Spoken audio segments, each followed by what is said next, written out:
So today we're going to talk about dare to live your dream, energize success. So for me, success is all about living in alignment with what you most truly value. Living by your own design, not what someone else has told you this is what your life should look like, or this is what your business should look like, and here's what all the stuff you have to do to make something work, and all these little cookie cutter kinds of things. Some of that stuff works, some of that stuff doesn't work. The key thing here is you've got to figure out what works for you and create something that works for you, that you absolutely love, so that you can deliver and share your unique greatness with the world. And that's what we're going to talk about today, is how to energize success. Not just be successful in whatever success means to you, but how to energize success. So as some of you guys can see, horses are very, very near and dear to my heart, and they've been one of my biggest passions since I was a little tiny kid. And they've taught me a lot about energy. And so when we're in a room like this, there's all the talk that's going on, and there's the noise that's in your head. But then there's this whole undercurrent of communication and dialogue and intrigue that's happening below that chatter. And below that is a soul level communication. All right?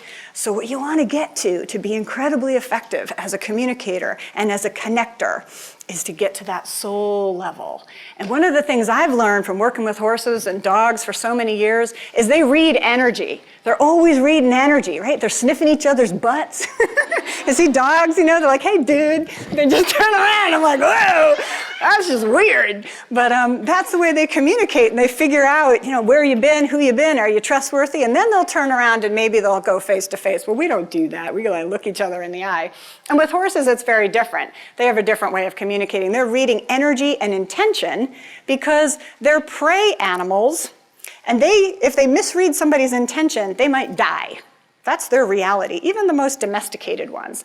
So horses read energy, and they're reading 3 types of energy. They're reading fear-based energy, right? That's fight or flight, or they're reading confidence and trust, which is kind of a positive, love-based energy, or they're just neutral, just hanging out. It's just good.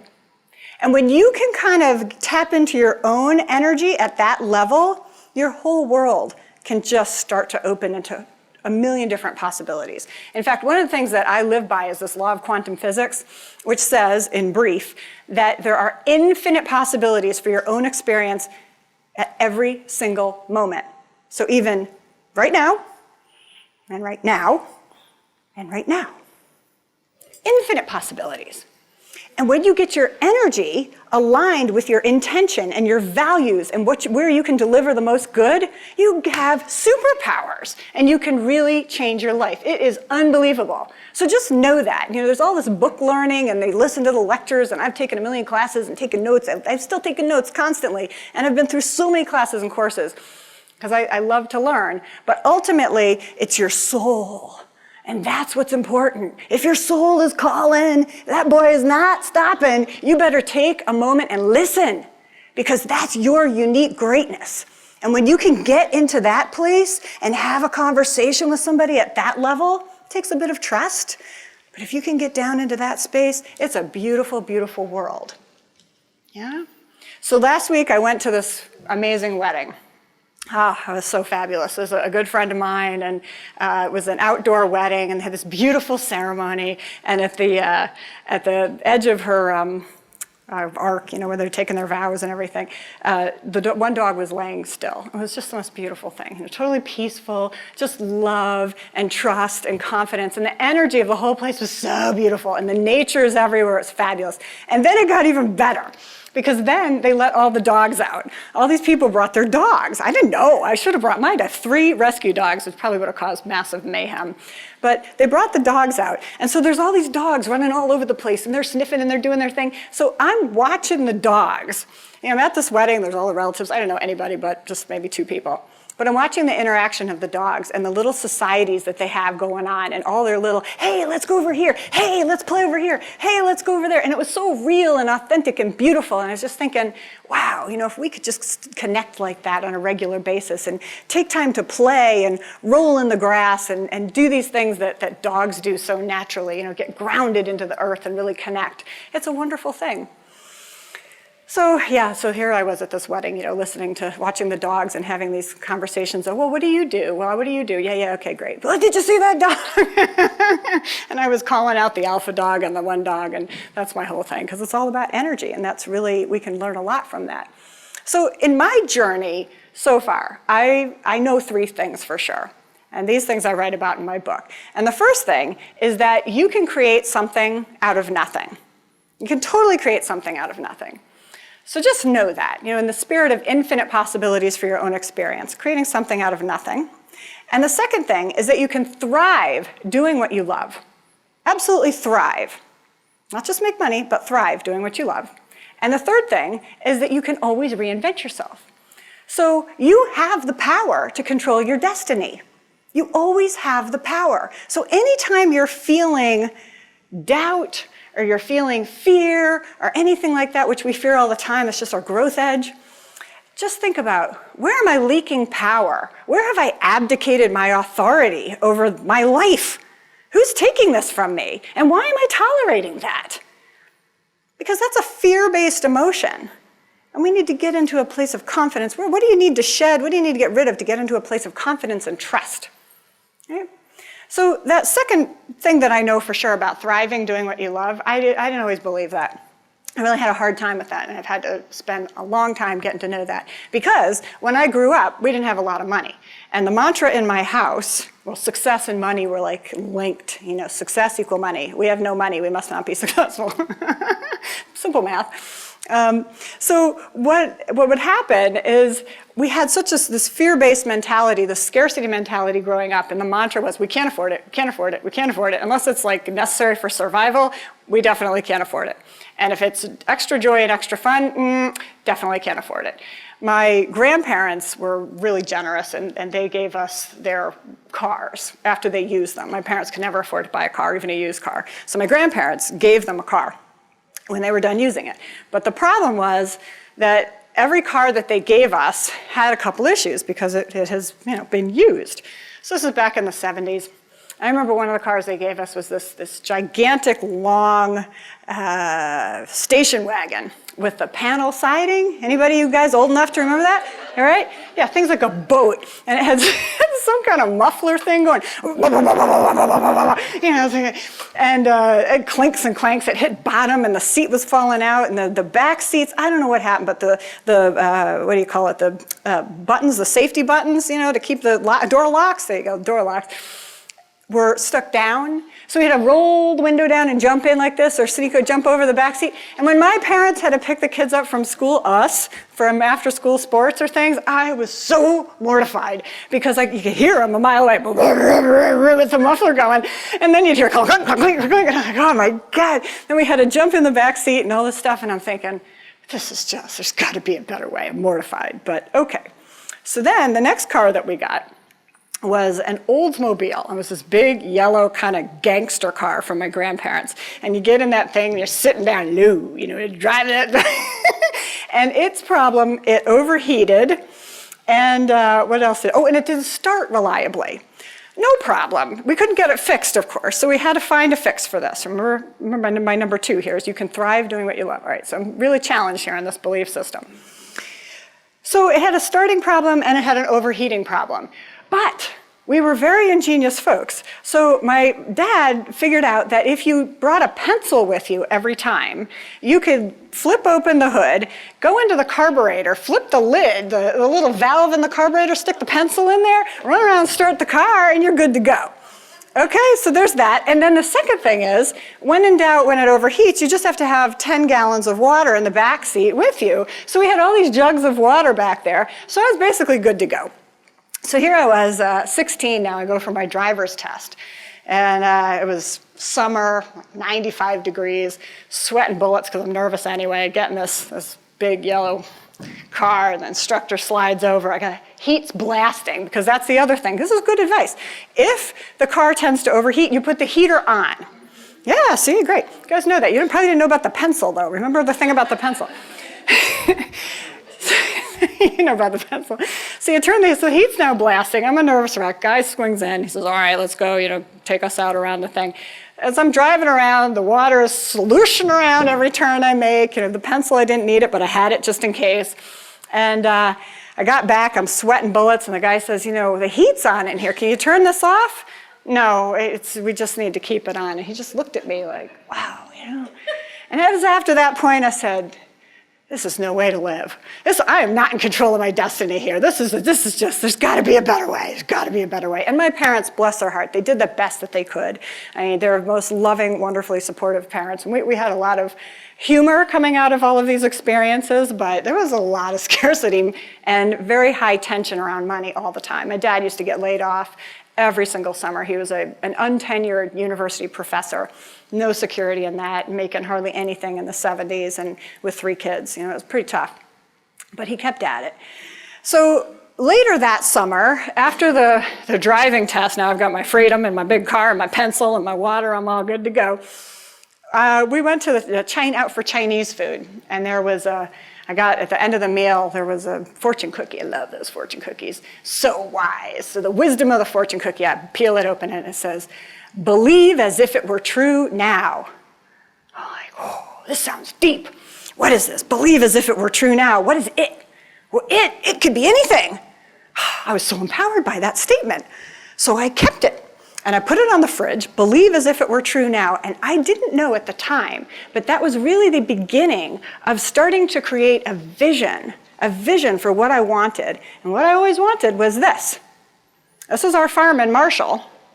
We've been there since 1998. It doesn't look like that. It didn't look like that when we bought it. All of that we made after many years of re-engineering the entire property. But I had a vision when I was a little kid of horses and dogs and all this stuff, and I wanted to make that come true.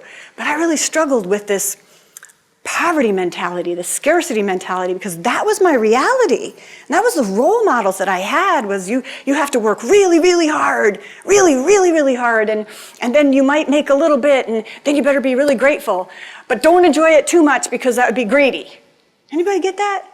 Have too much fun? It's like you feel guilty. Almost had to apologize for having fun. I remember somebody says, oh, it looks like you've done really well. Oh yeah, but I work really hard. What's up with that? It's like we couldn't really claim our own greatness and our success and have that kind of joy and enthusiasm and celebration for accomplishing wonderful things and spending time with them. So one of the most important equations that has come out of my work that I do now, and this is probably a write-down worthy kind of equation, is that your beliefs plus your decisions plus your actions equal results. When I first heard that, I thought, well, let me think about this. And I think it came to me somewhere else. And I kind of cobbled some of that together from different places. I was an environmental scientist for 20 years, and I have a very analytical background, and I love equations, and I love research, and I love hardcore facts and things. And then I have this crazy metaphysical side that just believes, and has all kinds of faith. So I try to marry the two and have them work together. So beliefs plus decisions plus actions equal results. So if you want a different result, you have to kind of look at these other factors. What's the limiting factor? Is it a belief? Is it a decision that you made that influenced a certain type of action? Because I always believed growing up that I couldn't have a lot of money, and maybe I wasn't worth making a certain salary or earning a certain income. I didn't associate that with me. It seemed like money and success were for other people, not for my family, not for me. And I really had to do a lot of work around that to kind of reshape that and reframe that. That was a story, we talked about stories this morning. It was a story that I grew up with that I really had to kind of shift. So finally, when I started doing this work that I do now, which is working with entrepreneurs and executives to help them increase their income and achieve the impact they desire, that's what I'm really looking at. I came up with a model that helps us really look at this. And it's looking at your fuel source, which is the energy that drives you. It could be driven by fear or love or maybe neutral. But just knowing what energy you're bringing to an activity or how you're showing up is really, really important because it influences and impacts everyone around you. That's the first one. And then the vision is having clarity around what you want to see happen.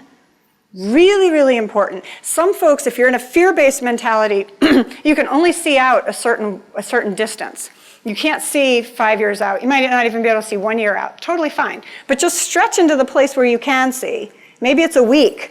Maybe it's 6 months. And say, what if this happened? And then you feel a fear spike or something else. You say, how else can I think about this? What if? And just keep pressing yourself a little bit into that space because that's really how we stretch into a vision. That's a possibility. And then the last thing is the action. It's to be able to take high impact action, not a ton of action. I used to call myself Action Jackson because I will take action. I am a crazy action person. Action, action, action. We heard about making cold calls and this and that. Well, we had a business at one point, started out here. It was an IT staffing and consulting business, started from scratch, right? Nothing. We had an office out in California, but there was no relevance. There was no link out here to the DC area. So zero income. Started it in my bedroom, actually the office across the bedroom, started making cold calls. It went into negative territory pretty fast. And I had a little script, and I was calling around, hey, I'm an IT recruiter, yeah, whatever. Hang up, rejection, rejection. And I had been a pretty successful professional before I launched into this business. So after about 6 months, we were now negative red, way, way, way low, below zero, way bad. And I realized, this is now going down the toilet in such a fast speed. I have got to do something to rescue this. So what did I believe to be true about this? I believed I needed to have this script that sounded like a salesperson and sounded like what everybody else sounds like, right? This is what you're supposed to do. Toss the script. So forget that. This is clearly not working for me. I was trying to make 50 calls a day. Stupid. I was exhausted. I wasn't saying the right thing. And I was getting more rejection and more burned out. Toss that. I said, I'm making some high impact calls here. Who do I really want to work with?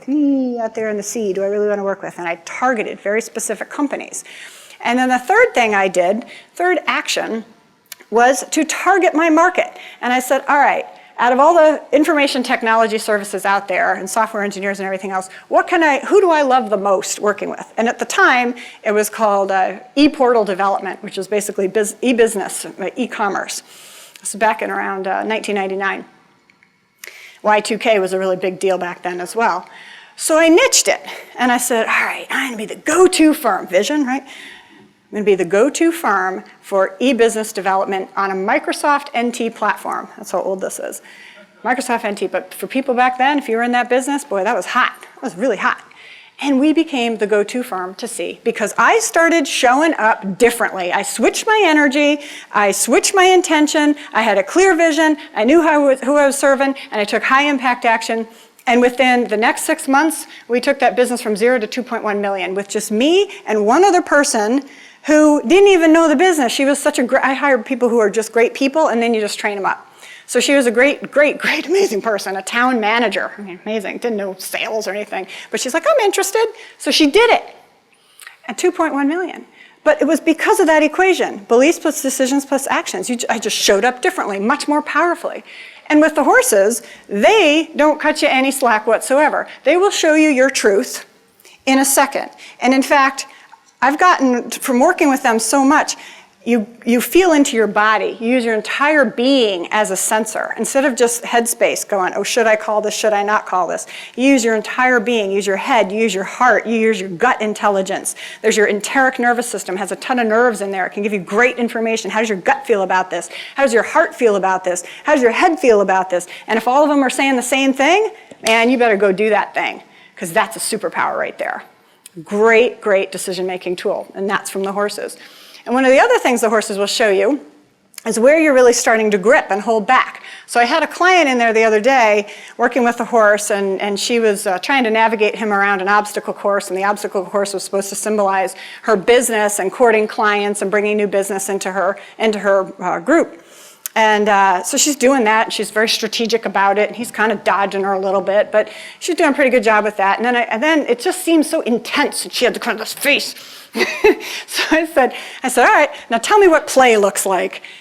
And both she and the horse just stopped like this. They did that, and then the horse walked over to the edge of the arena, and it's these bars, there's these metal bars, and he took his mouth, and he went, oh, and he clamped under the bars.